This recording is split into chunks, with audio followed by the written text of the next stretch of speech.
Paswerteng umaga po mga ka-STL. Narito na po ang resulta ng STL Bulacan para sa araw na to, first draw. May 17, 2025, araw ng Sabado. Naway ang mga natayan niyo pong mga numero kanina ay manalo nawa ngayong umagang ito, 11 AM. Kaya kunin niyo na po ang inyong mga tickets. Narito na po ang resulta.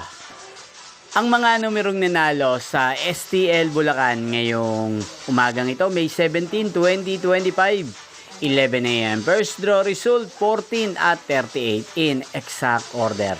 Sa lahat po ng dumaya kanina sa STL Bulacan para sa first draw ng 14 at 38, congrats po sa inyo, panalo po kayo. Again, 14 at 38 in exact order. At ngayong umagang ito sa STL Bulacan, atin pong i-shoutout si Ate Marian ng Bulacan na nanonood din po sa channel na to. Shoutout po sa inyo, Ate Marian. Sana po iswertehin din ang mga numerong tinatayaan nyo sa STL Bulacan. At sana nasa mabuti po kayong kalagayan. Hindi po napanood ang resulta ng STL Bulacan. Magkita-kita pong muli tayo mamayang 4 PM.